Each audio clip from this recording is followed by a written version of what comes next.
They say the frontier can turn a heart into stone, but not always. Imagine a lone cowboy with calloused hands and guarded eyes living in a rugged cabin miles from any town. One storm-tossed night, a desperate knock rattles his door. Outside stands a half-frozen woman cradling 2 children. Their faces hollow with hunger, plead for shelter. Against every survival instinct, he invites them in. Kindness blossoms where cruelty usually reigns. This act of mercy seems small, but it lights a fuse of secrets, betrayals, and a showdown no one sees coming. Months later, that same woman returns leading an army straight to his doorstep. Jonas Fletcher first arrived in the Arizona Territory on a blistering August afternoon. Heat shimmered over the rolling plains, and the dust clung to his sweat-soaked shirt. He had no particular reason for being here, except that the place was far from everything he once knew. The Civil War had ended 4 years prior, but the nightmares, both real and imagined, persisted within him. After drifting across half the country, he staked claim to a scrap of land near a rising town called Red Hawk Gulch. It wasn't much to look at, just enough space to stretch out, graze a few horses, and build a small single-room cabin from salvaged timber. But it was his, and for a man who spent years being ordered around by generals, that privacy felt like true freedom. Jonas stood 6 feet tall, lean-shouldered, with a permanent squint from years in the scorching sun. His rugged face bore a long scar across his left cheek, a relic from Shiloh's battlefield, a place he seldom spoke about. When the local folks glimpsed that scar, they tended to keep their distance. Jonas had no quarrel with that. A quiet life was what he wanted. No meddling neighbors, no curious drifters. He preferred the company of his horse Sullivan and the dusty lines of barbed wire fence. In the earliest months of his arrival, Jonas introduced himself only once to the townspeople of Red Hawk Gulch, a place boasting about 200 citizens, 1 saloon, that served half-warm whiskey, and a general store owned by the unsuspecting yet fierce Miss Betty Farnsworth. There he purchased flour beans, coffee, and a handful of nails. Miss Farnsworth tried to strike up conversation, something about a recent gold rush rumor, but Jonas merely nodded, paid, and left. He had no desire for gossip nor interest in illusions of quick fortune. Still, the territory seemed always on the cusp of something bigger. Word drifted in from the east about other towns sprouting up railroad expansions that might one day cross these desert plains, and the unstoppable wave of new settlers searching for better prospects. Jonas heard that famed lawmen like Wyatt Earp were rumored to be wandering between Dodge City and Tombstone, dealing with outlaws and bringing frontier justice. It all felt like a swirl of lives and destinies spinning just outside his orbit. Jonas remained content at his cabin, maintaining fences drawing water and reigning in the loneliness with chores. That winter came early and hit harder than expected. The nights grew so cold that the desert winds seemed sharper than the razor Jonas used each morning. Coyotes howled louder, and the smoke from his small fireplace lingered in the air like a ghost. One raw evening, with the wind howling as though it carried the ghosts of the Civil War, Jonas found himself hunched over the flickering lantern, flipping through his father's old journal. Those crinkled pages provided a taste of memory, a tether to a time before everything turned to chaos. A pounding at the door shattered his solitude. Startled, Jonas set aside the journal and quietly stood up. He reached for the rifle, propped near the bed. There were plenty of desperados in these parts who might appear unannounced. Another sharp knock, more urgent. Jonas edged to the door. "Who's there?" he barked. "Please," a voice rang out. A woman's voice. "Help me." Jonas pried the door open a fraction, pressing his boot against the floor for balance. Through the slicing wind and swirling dust, he saw her, a young woman, face drawn and pale, wrapped in a tattered shawl. Against her skirts clung 2 children, a boy and a girl, twins. By the look of them, no older than 7 or 8. "I beg you," she breathed. "We're starving." The wind whipped her hair across her face, hiding her eyes, but Jonas heard desperation in her tone. A deeper memory from his past urged him to trust that voice. Without another word, he lifted the wooden bar from inside and swung the door open. The woman stumbled in with the children, nearly collapsing onto the dirt floor. Jonas hurried to help her up, noticing how slender and frail her arms felt under the shawl. "I'll stoke the fire," he said. "Sit." She nodded. The twins clung to her skirts, trembling from both cold and fear. Jonas took off his hat, tossed it to a peg, and tossed a couple more logs on the fireplace until the small flame blazed brighter.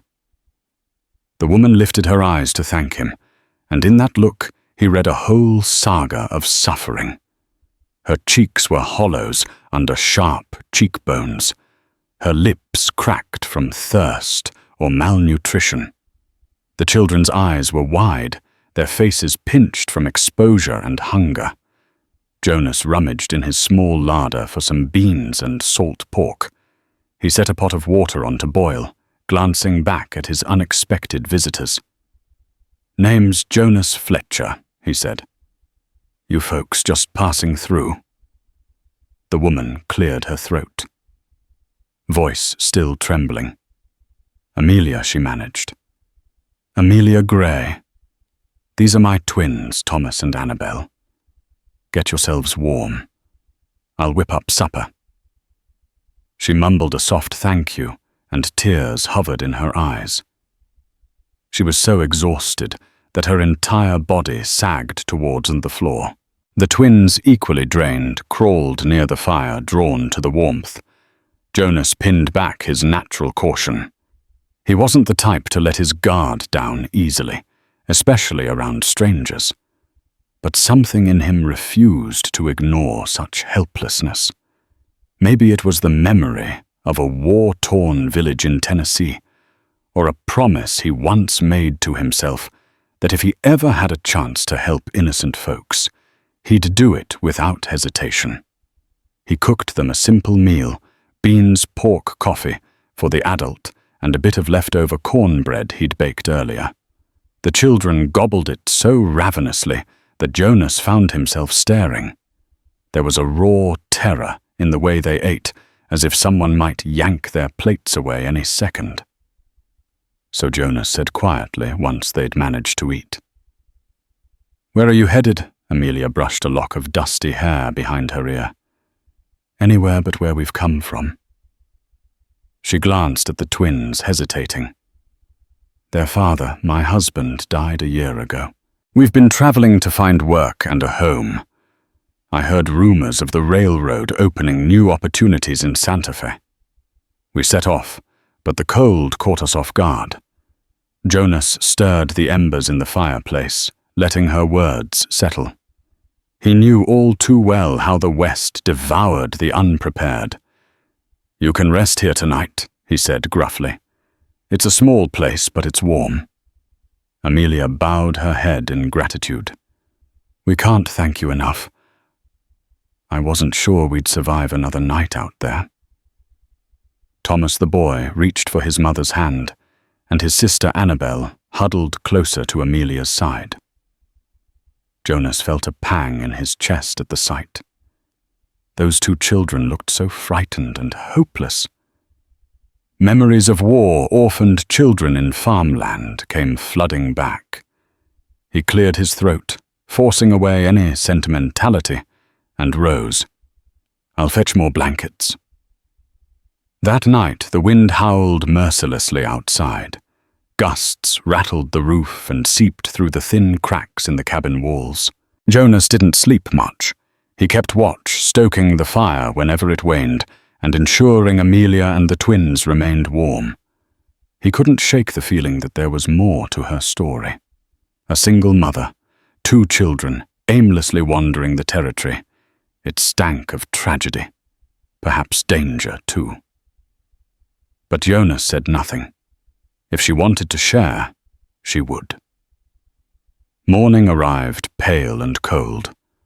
Jonas stepped outside to tend to Sullivan and discovered a poor mule tied to a post behind the cabin, half dead from dehydration. He gave it water, rummaged for extra hay. By the time he stomped the snow off his boots and re-entered the cabin, Amelia was already tidying up the children dozing by the fireplace.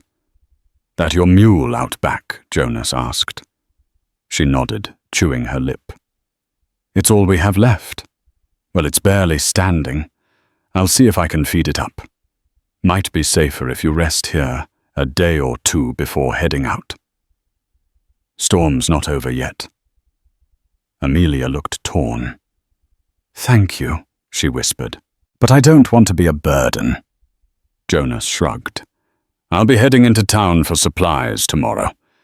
You and the twins are welcome to stay until you find your footing." She offered him a wan smile. "We're in your debt, Mr. Fletcher." Jonas didn't respond. He only nodded and began collecting his coat and hat. He had chores to do and a fence to mend before the weather got worse. Yet a nagging worry lingered in his mind. Women traveling alone attracted all sorts of trouble, especially in this lawless stretch. He thought of bandits and unscrupulous men around Red Hawk Gulch who wouldn't hesitate to exploit Amelia's vulnerability. The fatherly urge he never knew he possessed flared within him, and though it made him uneasy, he decided to keep an eye out for them, just until they moved on. 2 days later, Jonas rode into town with Amelia and the children in tow. The snow had melted in the bright midday sun, leaving the ground slick with mud. The twins clung to Amelia's sides, wide-eyed at the bustle of wagons and horses along the main street. Red Hawk Gulch had grown since Jonas last visited. A new blacksmith's shop was nearly finished at the corner, and a rickety sign for Merriman's Hotel leaned precariously over 6 hitching posts. Jonas helped Amelia dismount near Miss Farnsworth's general store. "I'll be back in an hour," he said, tipping his hat. "Need to check on some feed for my horse. You can gather what you need here." Amelia nodded gratefully, her eyes drifting to the storefront. Miss Farnsworth peered through the window with curiosity. Next door, a dusty saloon named The Spur let out a chorus of drunken laughter. Jonas frowned. He never liked that place. Too many shady dealings happened behind those swinging doors. He led Sullivan to the livery stable at the far end of town. His presence drew a few wary glances from passing townsfolk, but Jonas was used to it. The war-scarred stranger rarely made small talk. People recognized him from his occasional visits. He was the quiet, stoic man who lived in that cabin near the foothills. Stabling his horse, Jonas paid the stable boy and walked back toward the general store. Halfway there, a confrontation caught his ear, raised voices sharp and angry. He turned to see Miss Farnsworth's doorway. Inside, Amelia stood as stiff as a fence post, hugging the twins protectively, while Miss Farnsworth pointed a stern finger at a man whose back was turned to Jonas. "We don't want your trouble in here, Ed," Miss Farnsworth snapped. "The lady's just buying supplies. Leave her be." Jonas recognized the scuffed boots, the greasy brown coat. That was Ed Tully, a known troublemaker who spent more time behind bars than working an honest job. He was sneering at Amelia, mustache twisted in an unpleasant grin. "Just asking the lady where she came from," Tully drawled. "Ain't no crime in that." Jonas felt his chest tighten. He didn't like the way Tully stared at Amelia. "Back off," Jonas said, stepping into the store. His tone was low, but carried weight. Tully turned, and his sneer faded into caution.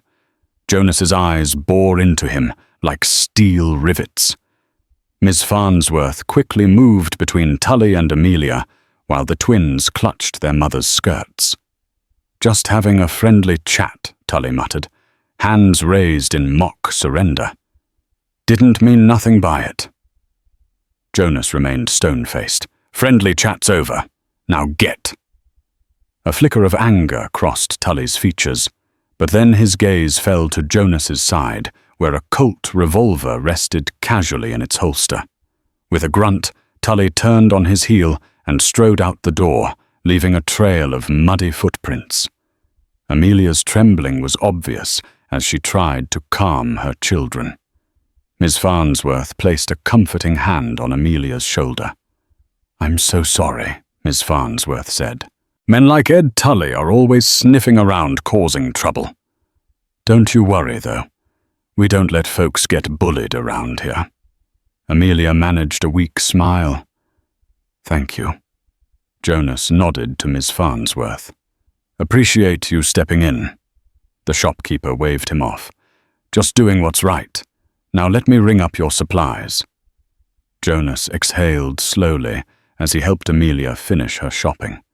He could sense how rattled she was. This was exactly the kind of trouble he'd feared for her. Once they left the store, Amelia turned to Jonas, eyes brimming with gratitude. "Thank you for standing up for me." He shrugged. "I won't let anyone harass you." "Don't mention it." She paused as if weighing her words. "You're a good man, Jonas Fletcher." He wanted to argue to say he was no such thing. The war taught him otherwise. But Amelia's quiet sincerity stopped him. Instead, he just tipped his hat and set off, the twins trailing close behind. When they returned to the cabin that afternoon, the mood hung heavy. Amelia brewed some coffee for Jonas, while the twins settled in a corner, drawing pictures in the dirt with tiny fingers. Jonas stood outside a moment, contemplating the horizon. Clouds bunched in the distance, heralding another storm. Inside, Amelia looked weary. She sat on a makeshift wooden stool near the fireplace. "Jonas?" She began softly. "I can't keep imposing on your kindness." She stared at her hands. "But I don't have money for a hotel. And there are reasons I can't go back the way we came." Jonas lowered himself onto a crate across from her, noticing the sadness etched into the lines of her face. "Didn't say you had to leave," he answered in his measured way. "Stay as long as you need. There's an extra corner to bed down if you don't mind cramped quarters."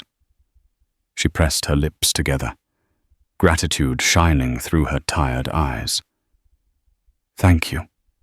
He gave a curt nod. "But I have to ask, what are you running from?" Amelia hesitated, glancing at her children. Then she took a breath. "My husband, James Gray, died under suspicious circumstances in Missouri. He owed money to dangerous people. When he passed, they came after me for the debt. I had no way to pay. They threatened to harm my children. So I fled." Her voice trembled, and Jonas saw her hand tighten into a fist. "I'm worried these people might come looking. They're powerful debt collectors, unscrupulous men." Jonas pictured hired guns, bounty hunters or worse. The West teemed with them. He pinched the bridge of his nose. "Well, if they do show up, they'll meet my shotgun," he said, trying not to reveal too much worry. She offered a wan smile. "I'm sorry, Jonas. I never meant to bring danger to your doorstep." Jonas waved off her concern. "Only ones who need to be sorry are those scum threatening a widow and her kids." In the quiet that followed, the twins dozed off against each other, lulled by warmth and exhaustion. Jonas felt a tug in his chest, an unfamiliar protective streak. Part of him wanted to know more about these men who might chase her. Another part knew it was better not to dig too deep into a person's past, especially out here where secrets could be lethal. For the next few weeks, they settled into a strange kind of domestic routine. Jonas rose early to tend his horse check on the pitiful mule and see if any mustangs had wandered too close to his land. Amelia cooked or washed what few clothes they had helped patch the roof with old scraps of canvas and tried to keep the twins occupied. As the days passed, their presence softened the edges of Jonas's solitude.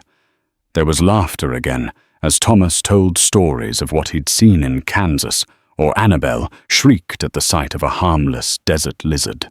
Jonas found himself smiling more often, an occurrence so rare he hardly recognized it in himself. Once Amelia approached him as he whittled a small wooden horse by the fire. For the twins, she asked, kneeling beside him.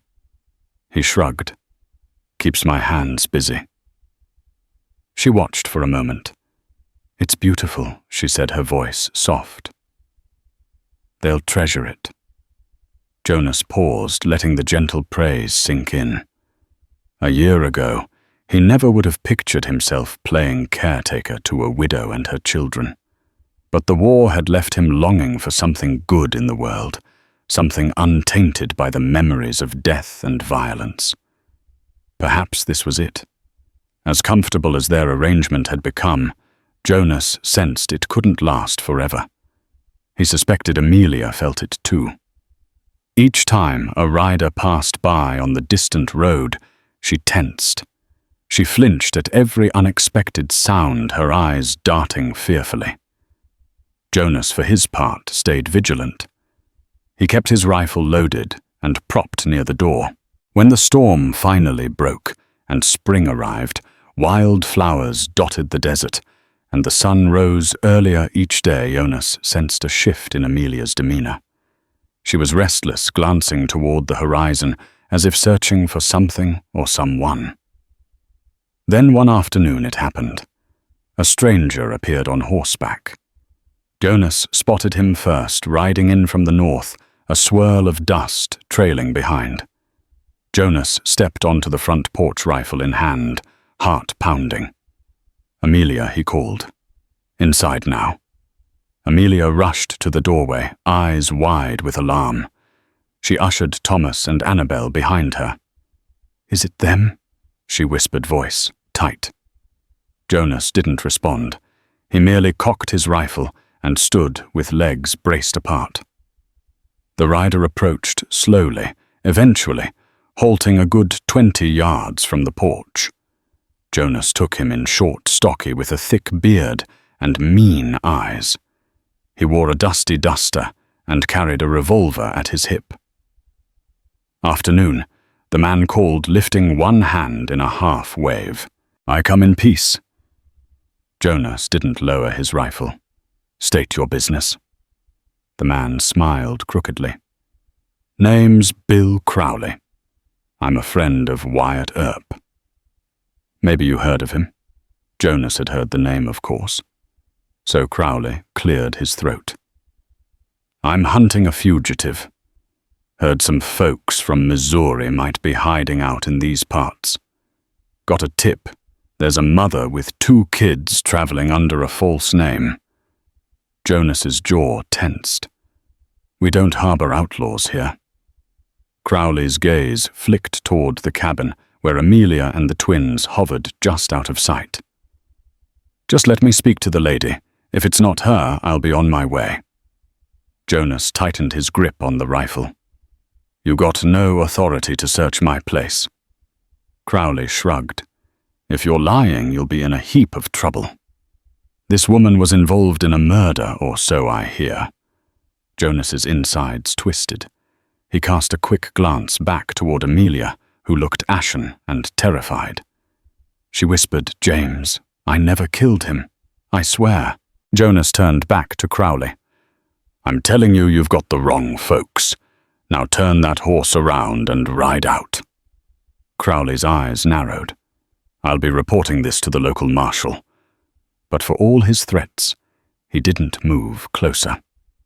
Jonas's unwavering aim left no doubt in Crowley's mind that crossing the threshold uninvited would end badly.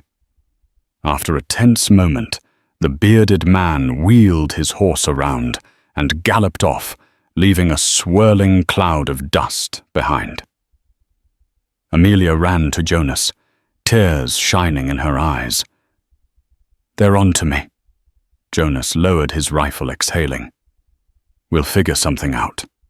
He put a reassuring hand on her shoulder. The swirling panic in her gaze told him that running might be the only option. But Jonas wasn't prepared to let these men simply steal her away. Something in his core, whether from personal conviction or an unspoken bond, wouldn't allow it. That evening, after settling the twins into makeshift beds, Jonas and Amelia sat at a small table, a single lantern lighting their worried faces. Amelia cradled a mug of coffee, her hands shaking. "It was no murder," she began quietly. "James had stolen money from a gambler named Hector Tate. We tried to flee. In the scuffle, James ended up shot. I don't know who pulled the trigger. It was chaos. But Tate's men blamed me, said I orchestrated it to erase our debts. They've been hounding me ever since." Jonas listened intently. "Hector Tate, you say?" She nodded.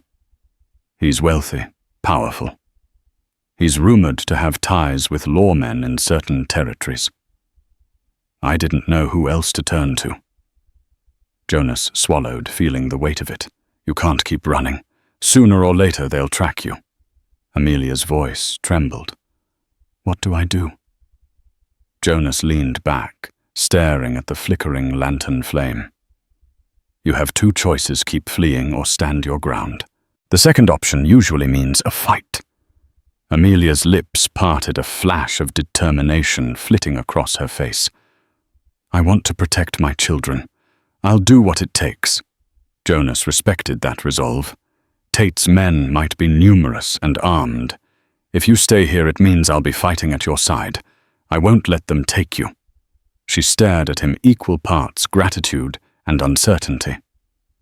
"Are you sure, Jonas?" "This could be dangerous." He smirked wryly. "Danger's something I've lived with for a long time.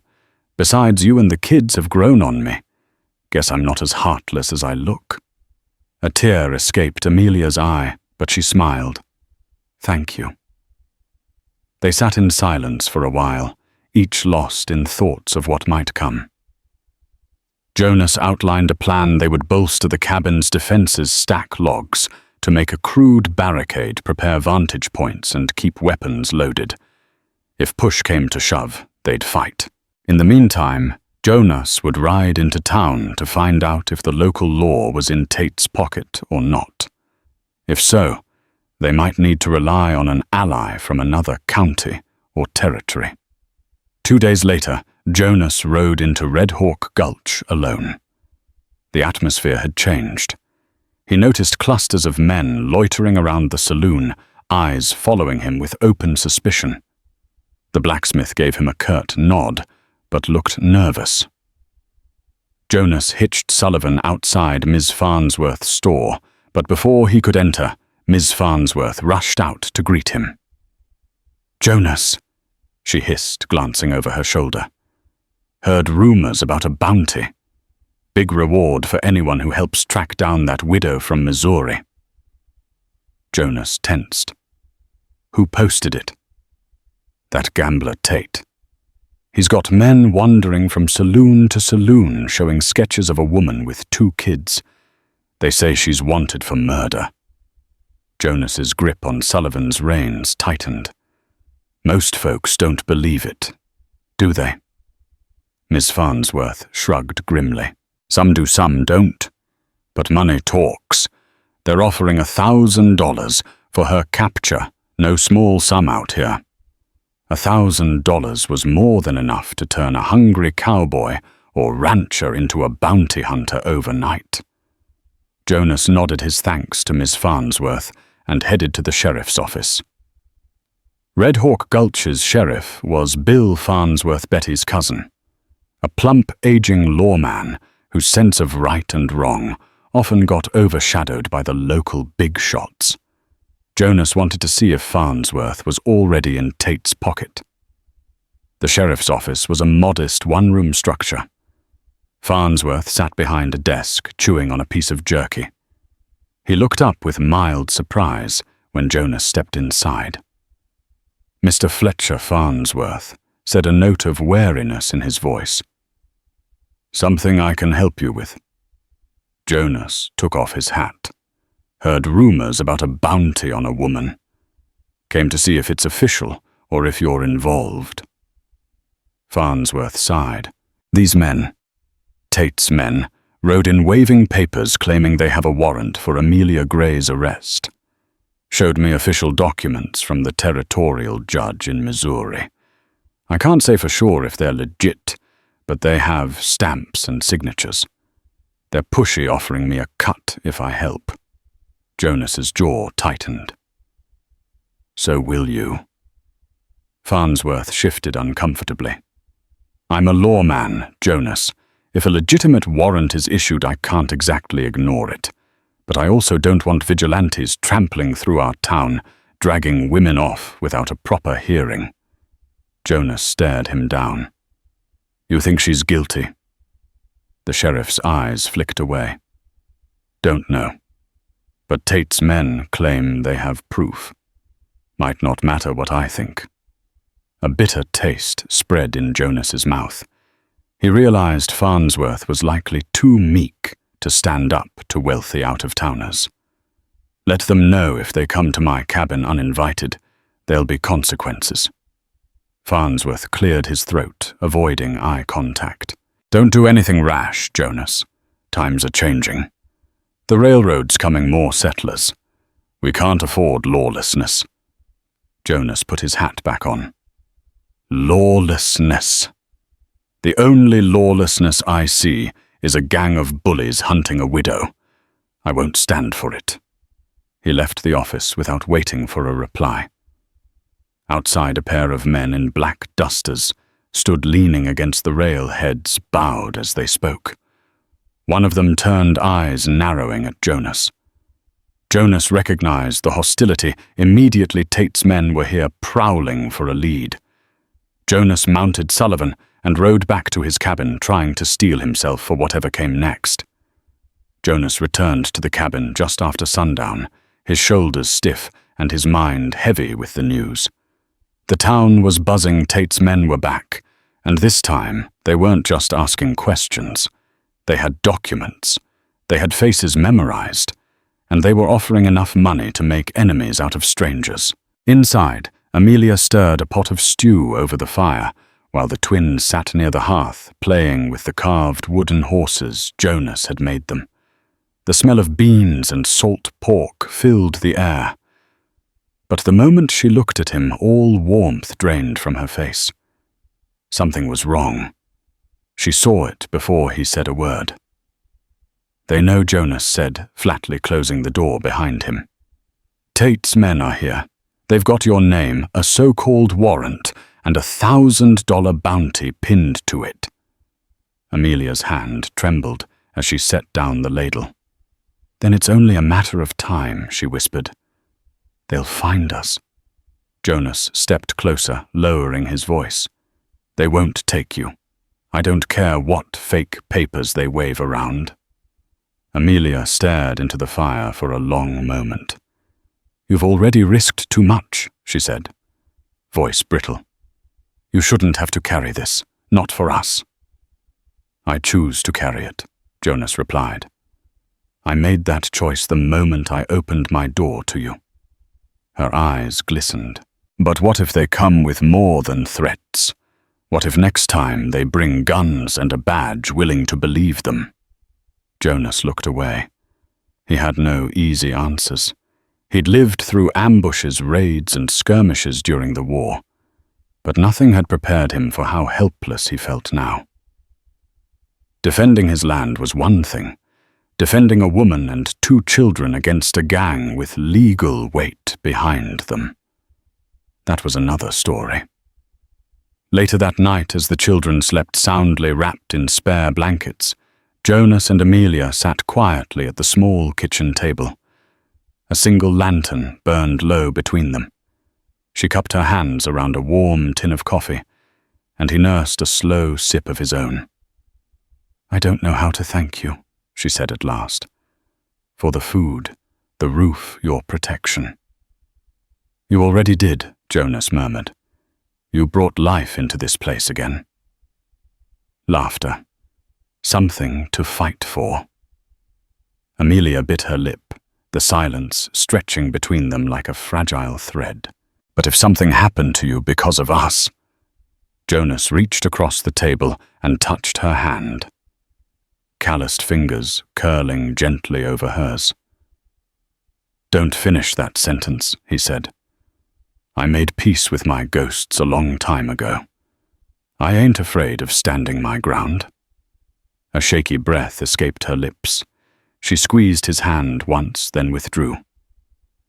I wish we had another way." When Jonas awoke the next morning, the fire had gone cold.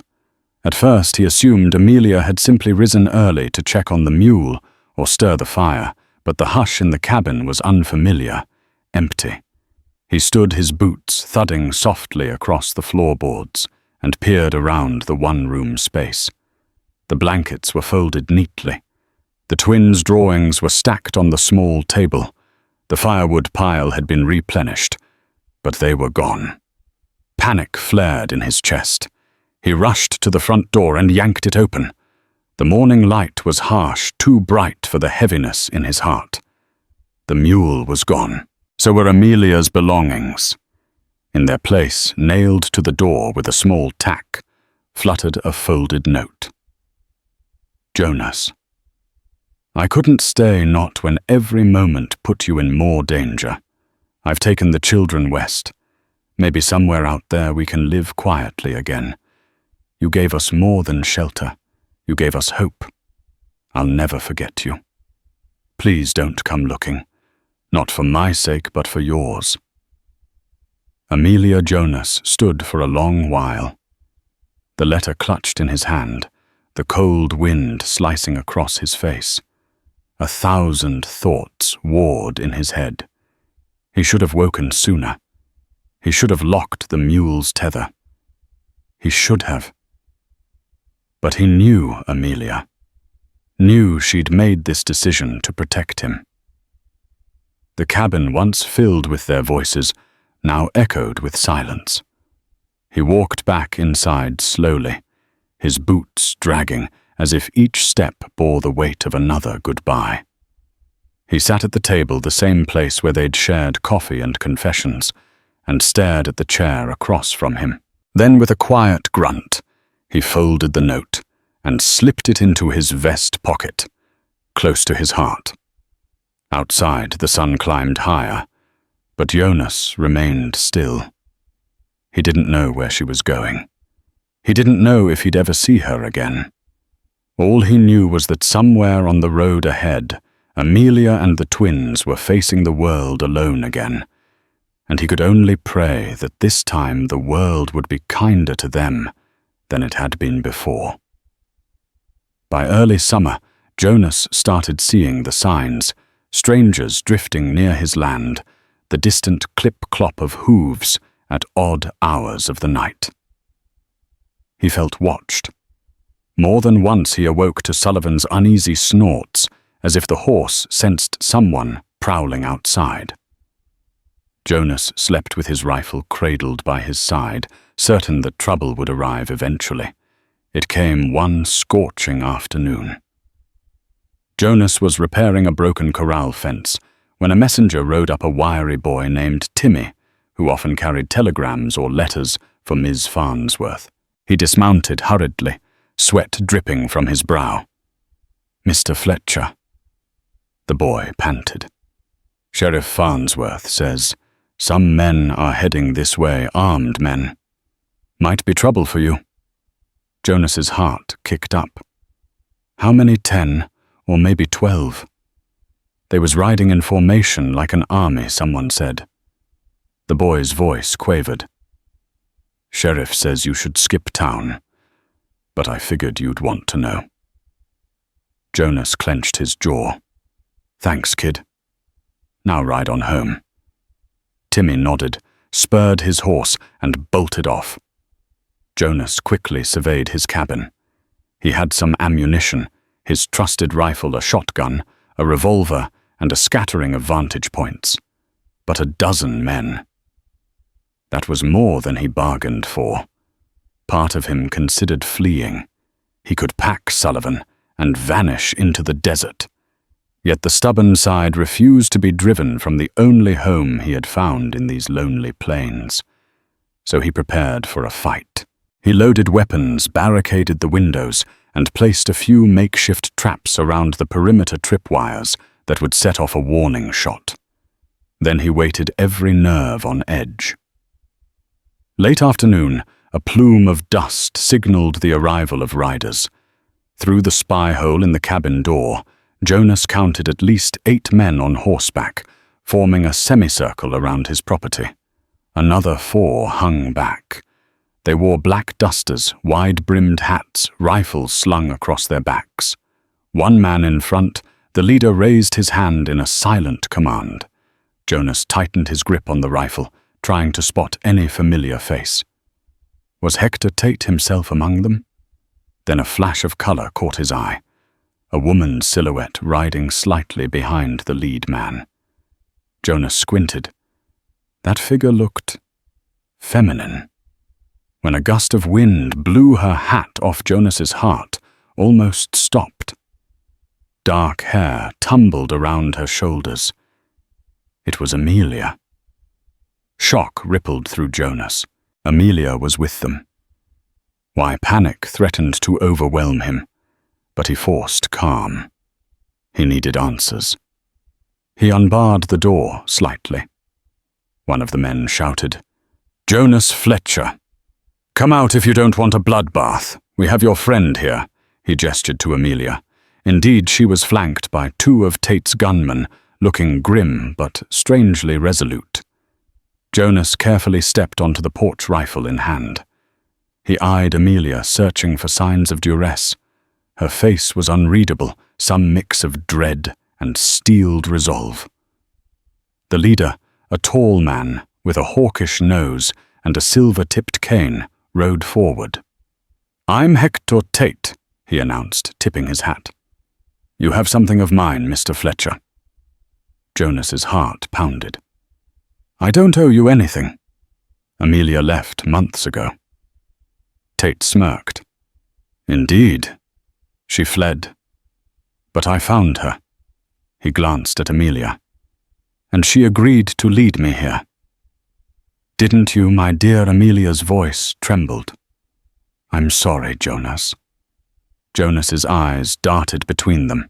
"Why would you do this?" he demanded, hurt and confusion swirling inside him. Amelia swallowed hard. They have my children, Thomas and Annabelle. I had no choice." Rage ignited in Jonas's chest. "Where are they?" Tate chuckled darkly. "Safe for now. But I'd like to settle some scores. You aided a fugitive, which means you obstructed justice. That won't stand."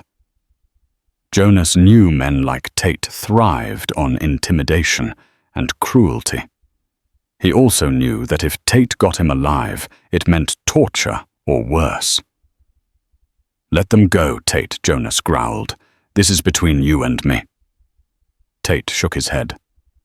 "I want the money Amelia's husband stole. She claims you might have it, or at least know where it is." His eyes glinted with greed.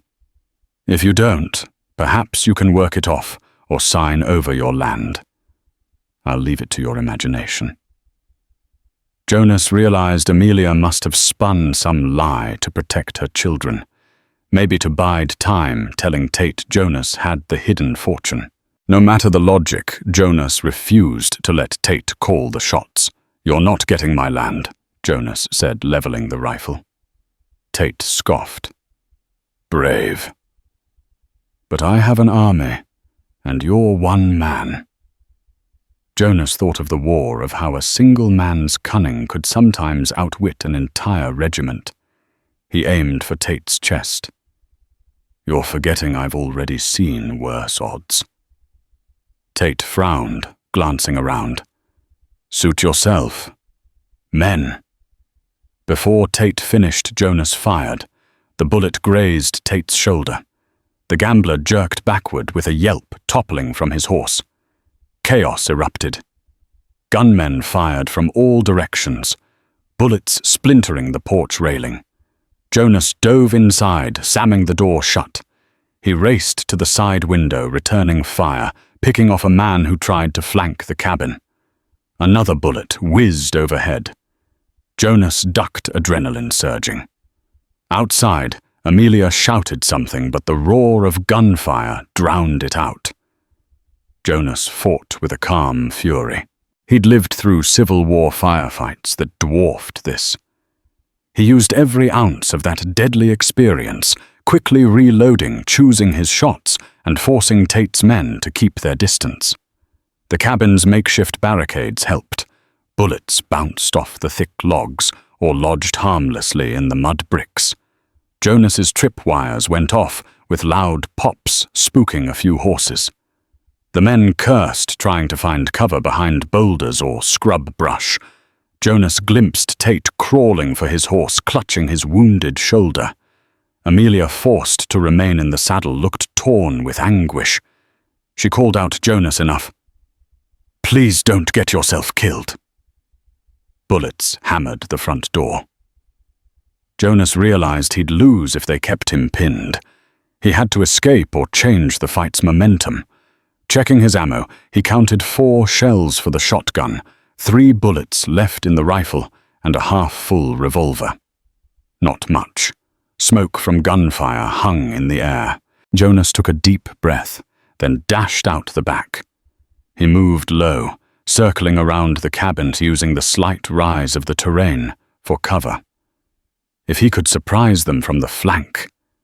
He inched forward, boots sinking in the dusty ground. One of Tate's goons spotted him. Jonas fired first, the shotgun booming. The goon fell backward, dropping his rifle.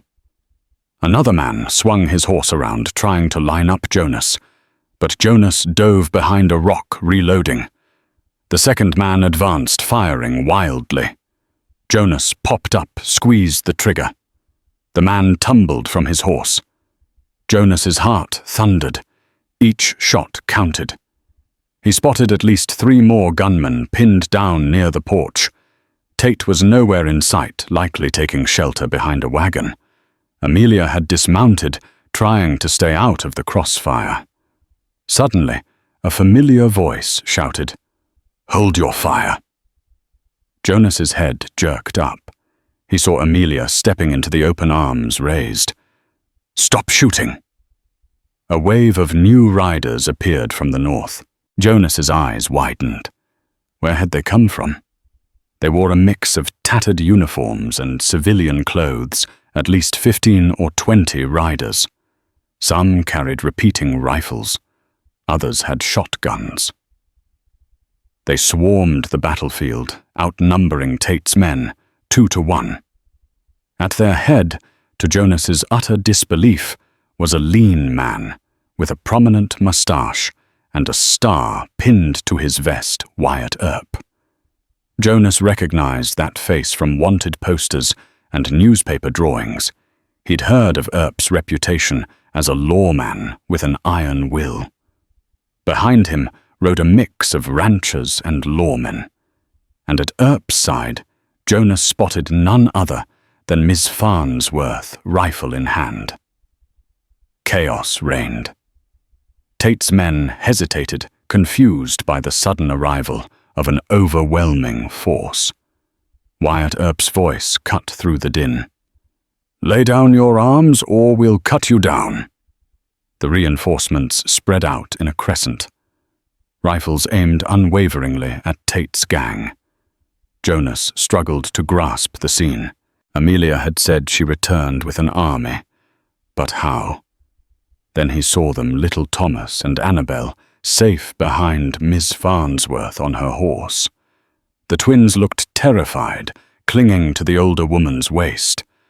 Amelia rushed forward, tears streaming, arms outstretched.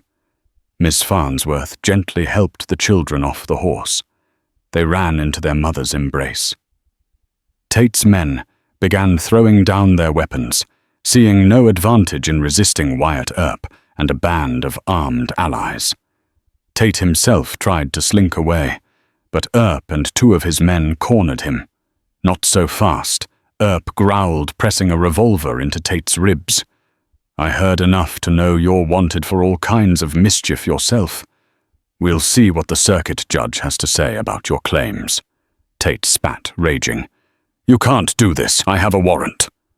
Wyatt Earp shot him a cold glare. "You brandish any more false warrants around me, I'll see you locked up in Yuma prison for the rest of your days." Tate's men scowled, but with no fight left in them, they allowed themselves to be disarmed. Jonas, still panting from the gun battle, climbed over the rock he was using for cover. Amelia rushed toward him, children in tow. Jonas lowered his weapon and let out a breath he didn't realize he'd been holding. "Oh, Jonas!" Amelia cried, her voice breaking as she flung her arms around him. "I'm so sorry. Tate kidnapped Thomas, and Annabel forced me to lead him here. But I sent word to Miss Farnsworth, and she got Wyatt Earp and the posse to help us." Thomas and Annabel clung to Jonas's legs, sobbing. He crouched down, hugging them. "Thank the Lord, you're safe," he whispered, overwhelmed. Miss Farnsworth trotted up, a grin of triumph on her face. "You didn't think I'd let that scoundrel take over our territory, did you? These men were on their way to Tombstone, so I convinced them to help. Good thing they arrived in time." Jonas nodded, speechless, taking in the swirling aftermath. Tate's army had been effectively routed by a real unexpected cavalry. Amelia pulled back from Jonas, tears still glistening. "I never meant to betray you. I couldn't let them hurt my children." Jonas cupped her cheek, a softness in his eyes that few had ever seen. "I understand, and I'm glad you're all right." The sun rose gently over Red Hawk Gulch, casting golden light across the battered land where only days before bullets had flown and futures had teetered on a knife's edge. Now the town pulsed with a different kind of energy relief wonder and a collective exhale. Jonas Fletcher, once a solitary figure on the fringe of town life, now found himself at the center of its attention. Folks who once whispered about the scar-faced loner now nodded respectfully as he passed. Children followed him down the boardwalk, pointing to the hills where the final standoff had happened. Even the saloon patrons tipped their hats, acknowledging a man who'd stood up to a powerful outlaw and lived to tell the tale. Back at the sheriff's office, Hector Tate and his men sat behind iron bars awaiting the traveling circuit judge. Wyatt Earp, ever composed, had given his full statement to Sheriff Farnsworth before continuing his journey to Tombstone, but not before shaking Jonas's hand. "You've got grit," Fletcher Earp had said, "and guts most men bury when things get hard." Peterson, the soft-spoken man, who had once held the key to Lillian's name being cleared, agreed to remain in Red Hawk for the trial. His documents and his testimony would likely ensure Tate spent many years behind bars. As the town slowly returned to its routines, Jonas's cabin transformed from a reclusive hermit's shelter to something warmer, something like a home. Amelia and the twins, now safe and free, had taken root there once more. This time there were no plans to leave, no looming threat chasing them into the wild unknown. The only sounds on the breeze were bird song and the distant neighing of Sullivan in the corral. Thomas and Annabel had reclaimed their childhood. They chased rabbits through the brush, made up games in the dirt, and drew horses in the dust with sticks. Their laughter filled the air, a sound Jonas hadn't realized he'd missed until it returned. One afternoon, as Jonas repaired a broken hinge on the back door, he felt a soft presence beside him. Amelia knelt, handing him a handful of nails. "You don't have to fix everything yourself," she said with a faint smile. He glanced at her, the corner of his mouth twitching. Force of habit. They worked in silence for a while, the kind that comes not from discomfort, but from ease. When the door finally swung properly again, Jonas stepped back to admire it. Amelia wiped her hands on her apron and looked up at him. "You gave us more than shelter, Jonas. You gave us a chance, a future." Jonas didn't reply right away. He looked out across the clearing where the children played. "Guess I needed saving too," he finally said. "Didn't realize it until you showed up." Amelia stepped closer, her eyes warm and steady. "Then maybe we saved each other." That evening, as the last light faded into violet dusk, Jonas, Amelia, and the twins sat on the cabin's porch. Annabel rested her head on her mother's shoulder, while Thomas leaned sleepily against Jonas's arm. Stars blinked to life overhead, and a breeze rustled the sage. For the first time in a long while, there was no tension, no fear, just peace. And perhaps for Jonas Fletcher, a man who had once carved his life out of isolation and silence, this unexpected family was the greatest reward of all. The story of Jonas Fletcher and Amelia Gray reminds us that hope can blossom in the bleakest corners of the frontier. When a solitary cowboy opened his door to a starving widow and her twins, he lit the spark of redemption. Their journey filled with betrayal, forced separations, and a final showdown against a merciless enemy proved that true bonds transcend fear. United by courage and fortified by unexpected allies, they emerged victorious, carving out a peaceful life they dared not dream possible. Thank you for joining us on this tale of survival and bravery. If this story inspired you, don't forget to like this video, share it with fellow frontier dreamers, and subscribe to our channel for more gripping Western dramas. Your support helps us continue unearthing stories of grit and heart in a land where legends are born every day. Saddle up, more adventures await.